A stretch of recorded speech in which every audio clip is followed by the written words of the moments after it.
Revolución Network. Hola, soy Viviana Pacheco. Y yo soy Marta Uribe. Y esto es Diálogos con tu Sabiduría. Y hoy vamos a hablar sobre la empatía, término que lleva hace mucho tiempo sonando bastante, sobre todo en las organizaciones cuando empiezan a hablar que necesitan desarrollarse habilidades blandas y que ser empáticos y el líder y todo este cuento, pero la idea con Vivi de traer este tema hoy es ¿qué es la empatía?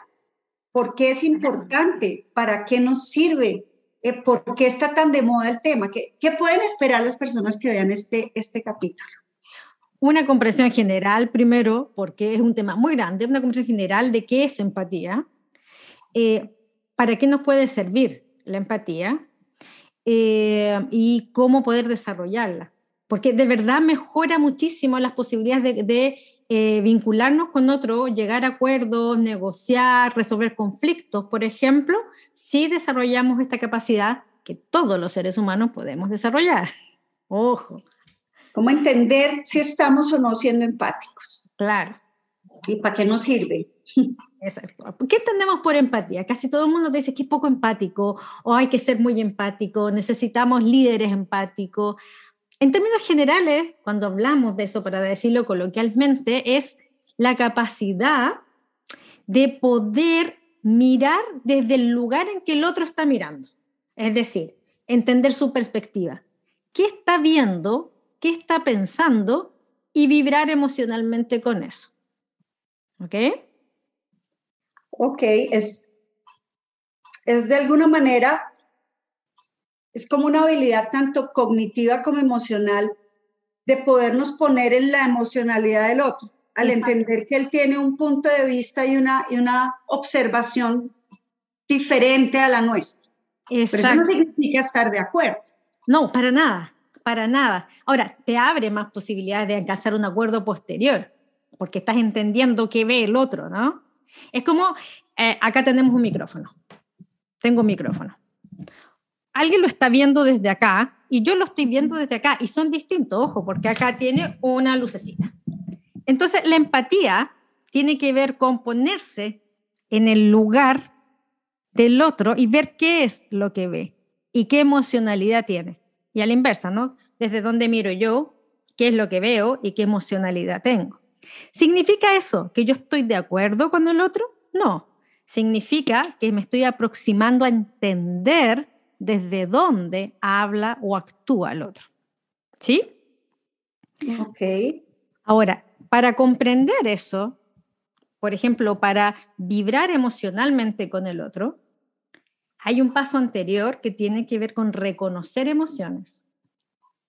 Porque si no, no las puedo entender. Si yo no sé qué es esto, no puedo vibrar con el otro en esa emocionalidad. Hay un paso previo. Pero voy a meter aquí otro término que seguramente dará para varios otros capítulos, episodios, pero podría decirse que en términos de empatía no hay un juicio sobre lo que el otro está diciendo porque estoy sencillamente poniéndome de una forma neutra en la perspectiva del otro y en la emocionalidad del otro para entender su punto. Perfecto, tal cual, no hay un juicio, puede haberlo después, ¿no? Y de hecho uno siempre emite juicios. Pero esos juicios van a ser más poderosos si antes he comprendido el punto de vista del otro. Ok. O por lo menos más acertados, porque tienes más información. Claro, ahora, la empatía es un tema gigante, por eso les digo que no se agota acá, porque tiene aspectos biológicos, tiene aspectos neurológicos, tiene aspectos emocionales, tiene aspectos culturales, ¿no? Pero, por ejemplo, una de las cosas interesantes que hay en el mundo de la investigación de esta capacidad humana es que gran parte de esta capacidad se desarrolla desde la infancia, pero a partir del contacto biológico, físico con otro. Es decir, a través de los sentidos vamos desarrollando la capacidad de la empatía. Mirar a otro, tocar a otro, estar cerca de otro, oler a otro. Es decir, en ese contacto que es desde que nacemos, se va desarrollando esta capacidad de comprender al otro.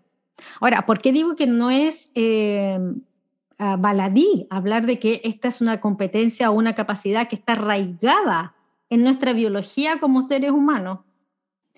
Porque, por ejemplo, uno puede llegar a pensar que puede haber un cierto grado de dificultad en desarrollar la empatía con esta generación que ha estado vinculándose con otros solo a través de Zoom. Pues es que eso estaba pensando, mientras hablabas eso estaba pensando, y entonces esto significa que quienes digamos, nacieron en este momento o están en un momento clave socialmente dentro de su niñez y les tocó el tema de la pandemia y la virtualidad, ¿su capacidad de ser empático con otro podría verse afectada? Yo diría que sí, porque la empatía como algo que está arraigado en nuestra biología requiere para su desarrollo contar con nuestra biología. Y nuestra biología es mucho más que solo la vista y el oído a través de una pantalla. Nuestra biología está mediada por todos los sentidos, por el tacto, por el olfato, por la proxemia, que es la percepción de la distancia física entre los cuerpos, digamos, por la temperatura, etc. Todos esos sentidos ayudan a desarrollar nuestra propia percepción, es decir, sentir, saber quién soy yo, y por lo tanto la percepción del otro, cuál es el límite y construcción del otro, ¿no? Y desde esa diferencia, de decir, esto soy yo y este es el otro, yo puedo recién hacer el movimiento de intentar, como se dice siempre, ponerme en los zapatos del otro. Cuando no hago eso, es más fácil que me contagie emocionalmente, por ejemplo. ¿Qué? Para allá voy. ¿Cómo se maneja la empatía sin que yo termine contagiado y perdiendo mi perspectiva? Bueno, es que tiene que ver con esa distinción, ¿no? Cuando yo tengo claro mi mismicidad, ser yo, y que mí mismo, mí misma, y que hay un otro, es mucho más fácil poder gestionar el no contagiarse, porque tienes más conciencia de ti mismo, ¿no? Esta emoción no es mía, dice uno. Este pensamiento no es mío, solo estoy intentando comprender al otro. Cuando me cuesta diferenciar eso, y que pasa frecuentemente, por ejemplo, en las relaciones emocionalmente muy intensas, con los padres, con los hermanos, con las parejas, uno tiene más facilidad de contagiarse, ¿no? Y como si el otro tiene mucha rabia, uno termina enrabiado también, si el otro tiene mucha pena, uno termina llorando con el otro, pero muy fusionado, con una dificultad de poner una distancia. Y eso es súper importante de la empatía. La empatía sí pone distancia. Te pones en el zapato del otro, pero mantienes una distancia que tiene que ver con la autoobservación. Quiero entrar ahorita al tema de la autoobservación, pero quiero también hacer aquí un comentario un poco muy a la luz del tema de las organizaciones, cuando es que el jefe no es empático, es que él no me entiende, y ya se vuelve la empatía, es casi que como no está de acuerdo conmigo, no es empático. Y eso no es. No, para nada, para nada. Es solo comprender qué está viendo el otro, lo que les decía del micrófono. A ver, ¿cómo se ve el micrófono desde el otro lado? Ah, se ve así. Con razón, cuando yo le hablo de la lucecita, el otro no me dice, ¿qué lucecita? Pero si este micrófono tiene lucecita. Sí, pero entonces en la empatía está el poderle mostrar al otro también la otra perspectiva. Exacto. Claro, puedes construir una imagen más completa sobre un fenómeno. Por eso probablemente en la organización es un punto crítico, porque como ya hemos hablado, la realidad no es que haya una unívoca y que sea una verdad así como incuestionable, menos en las cosas sociales, ¿no? Y en las organizaciones todo tiene que ver con la perspectiva con que se le analice. Es que la empatía te permite entonces un diálogo más fructífero para llegar a acuerdos, ¿no? Tú puedes decir, entiendo que tú no veas la lucecita en el micrófono, porque yo poniéndome en tu lugar, efectivamente... Tampoco la vería. Pero te cuento que desde mi lado del micrófono sí hay una lucecita. Entonces pongámonos de acuerdo en cuándo se prende y cuándo se apaga, ¿no? ¿Te das cuenta? Es como abre un espacio de acuerdo que si no estaríamos peleando todo el tiempo de si hay o no hay lucecita.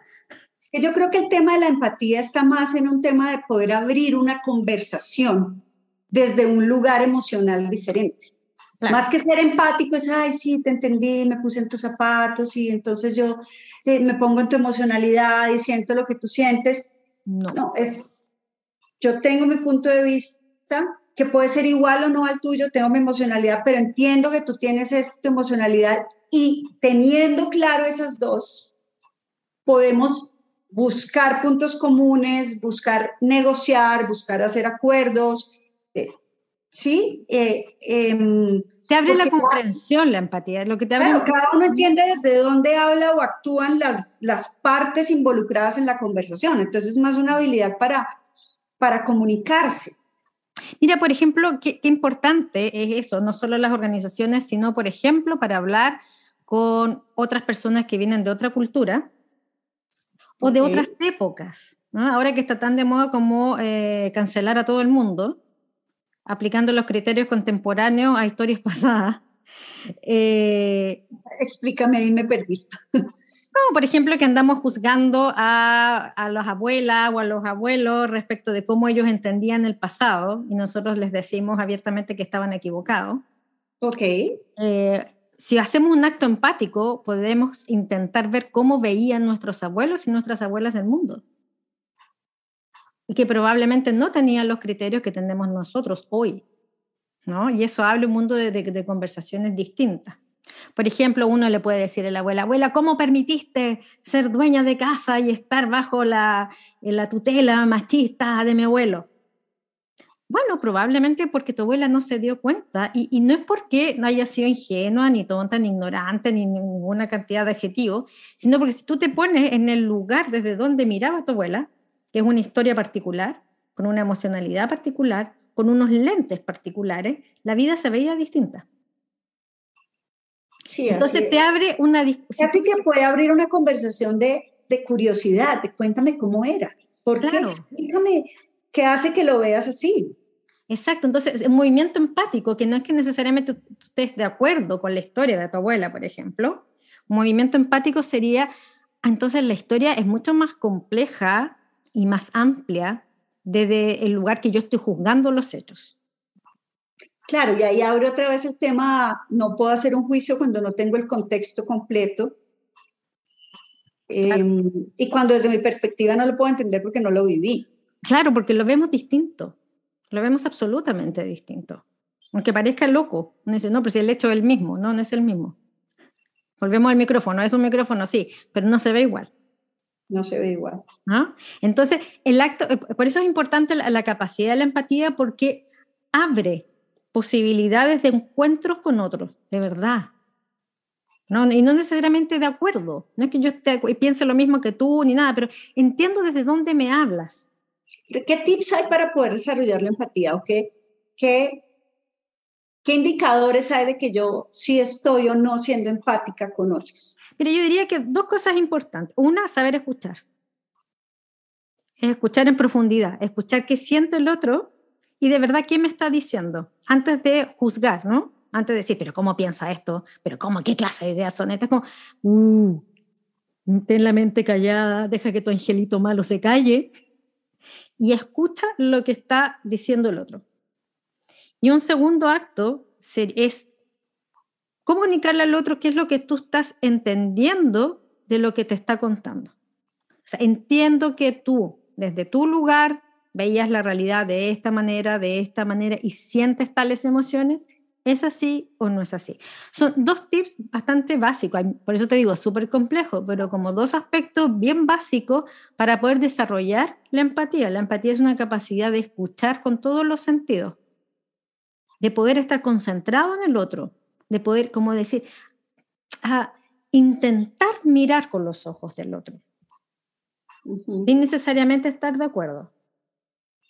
Sí, me parece súper importante hacer énfasis en que no hay que estar de acuerdo. No, ni hay que contagiarse emocionalmente del otro. Claro, porque la emoción te arrastra. Si te contagias emocionalmente, te arrastras en un mundo posible. Y queda fuera el mundo que tú le puedes proponer al otro para mirar distinto. ¿No? Claro, es como que los dos nos sentamos en la misma silla. Sí. Es lo que pasa en las sesiones también de coaching, ¿no? No es que uno esté de acuerdo con todo lo que te cuentan, pero hay que hacer el esfuerzo de entender qué es lo que esa persona siente, vive y necesita. Y desde ahí uno puede hacer preguntas poderosas que le muestre una Claro. perspectiva distinta. Claro, para que el otro pueda ver más allá de lo que está viendo. Y si yo estoy contagiada de esa emocionalidad, no se lo puedo mostrar. Exacto. Por eso me parece súper importante hacer énfasis en ser empático. No quiere decir pensar y sentir igual que el otro. Claro. Que no haya esa confusión. Es que no eres empático y no. Es, de alguna manera, yo puedo entender que el otro tiene una visión y emoción diferente frente a algo. Es lo que pasa en la crianza también, ¿no? Cuando tenemos las dificultades obvias, generacionales con los hijos, sobre todo en la adolescencia. ¿Qué te dice los hijos? No, mi mamá no me entiende, eres demasiado vieja, no entiendes de lo que te estoy hablando, lo que probablemente es cierto. Entonces tienes que poner desde el lugar del otro, decir, a ver, cuéntame, ya, ¿qué es esto de las redes sociales que no sé qué tal? Cuéntame. Claro, porque no hay algo importante, no porque esté de acuerdo quiere decir que tengan que pensar igual que yo, porque pues ya nosotras sobre los 50 y ellos adolescentes pues no pueden pensar igual, clarísimamente. Pero fíjate algo ahí también. El otro día conversaba con algunas mamás del colegio por el tema de la adolescencia. Y cada hija obviamente funciona de una manera muy diferente, pero me daba cuenta que teníamos muchas maneras de pensar diferentes, ¿sí? Como frente a cómo enfrentar ciertas situaciones de la adolescencia. Y digamos, había ahí como una conversación de fulanita no ha debido hacer esto, o se ha debido, porque hizo no sé qué. Y creo que pensé, bueno, tal vez en este tema de la adolescencia y en este tema de la familia, o seguramente en todos, lo importante es que cada cual actúe en coherencia con lo que dentro de su núcleo familiar esperan. Probablemente, claro.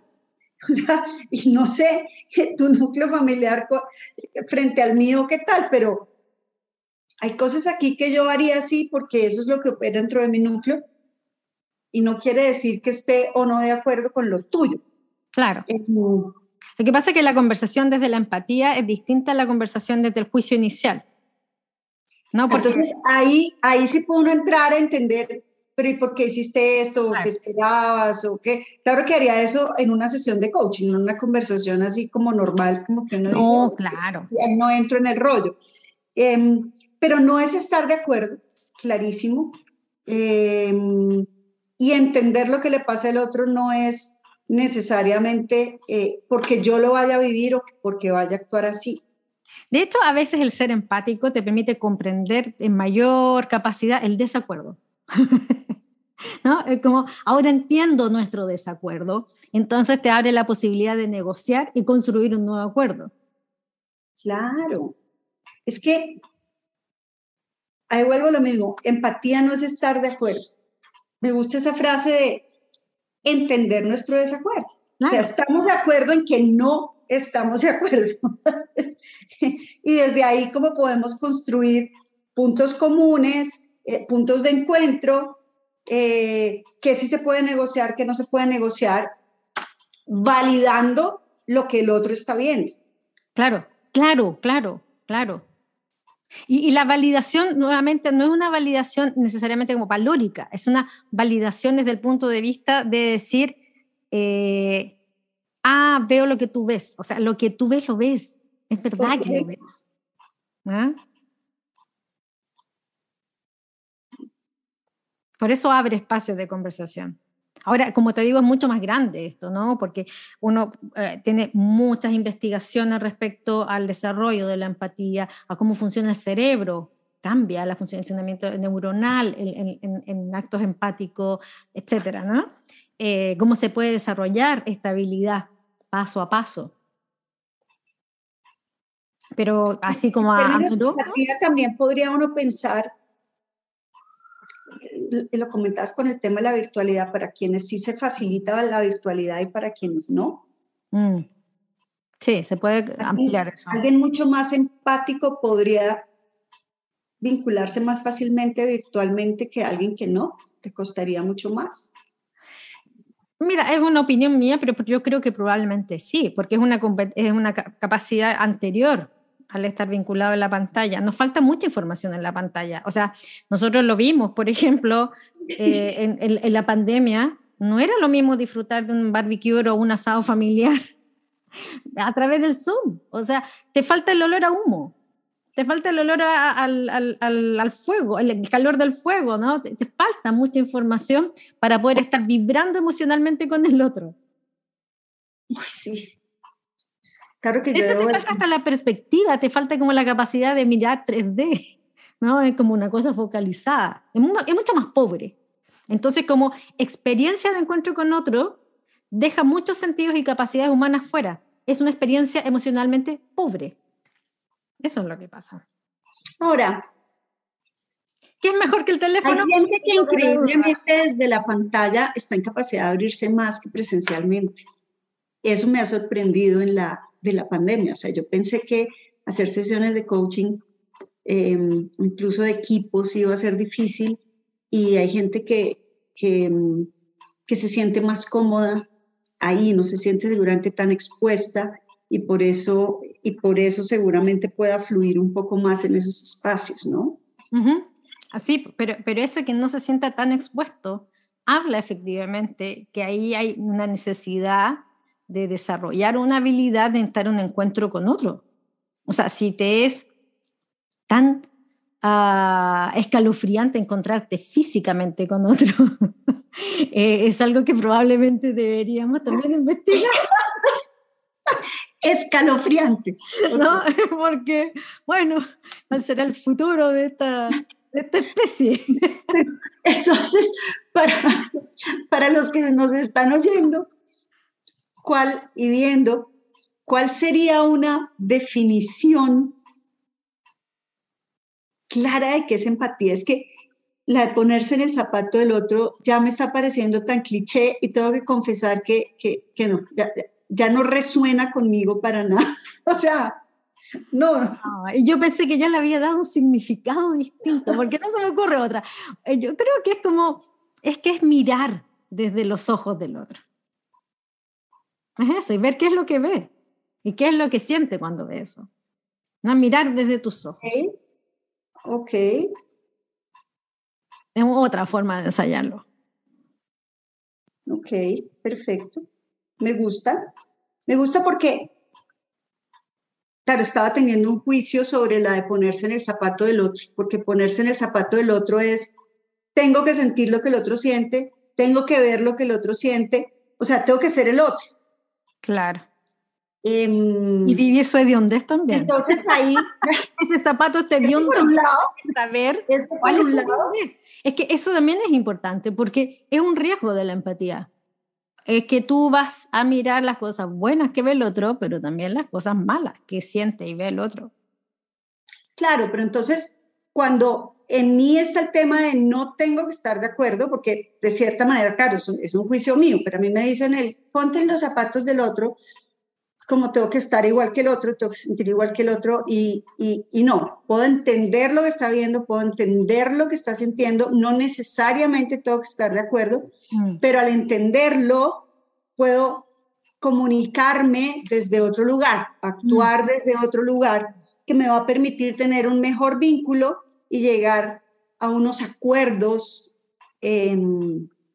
mejores, porque estoy validando la emocionalidad. Claro, estás validando su visión, su punto de vista. Y por lo tanto lo validas como ser humano y como una experiencia legítima. Perfecto. Ahora sí ya me gusta esta explicación de la empatía. Perfecto. Bueno, esperamos que haya sido útil para muchos, porque es que se usa mucho el término, sí. y como digo, se ha vuelto cliché, y no estoy tan segura de que entendamos realmente qué tiene que ser. Pues lo digo yo, que estoy continuamente en temas de organizaciones, recibiendo gente, hablando sobre lo que sentí, la empatía. Necesitamos que la gente desarrolle empatía. ¿Y por qué crees que es empatía? No, porque se hablan feo, sí, como una cantidad de cosas, y yo empiezo ahí a maquinar y decir, pero ¿qué será realmente lo que esperan? Y cuando entra a profundizar es otra cosa. Claro, claro. Sí, es bueno eso, sospechar de los clichés. Yo creo que ese es un acto sabio, saludable. Cuando hay mucho eslogan, muchas frases, sospecha. Últimamente sospecho de todas las frases de cajón. Bueno, queridos, esperamos les haya gustado. Síganos en nuestro canal de YouTube, inscríbanse. Síganos en nuestro Instagram, Diálogos con tu Sabiduría, todo junto. Y para los que no nos quieran ver, ni siquiera ver nuestras fotos, pueden escucharnos en Spotify o en Apple Podcast y en todas las plataformas de streaming. Perfecto. Y síganos enviando los temas sobre los cuales les gustaría que abordáramos información, o si tienen dudas o lo que sea, estamos, como ustedes saben, pendientes de responder y de abordar los temas que nos han propuesto hasta el momento. Un abrazo grande para todo el mundo y hasta la próxima. Un abrazo. Chao.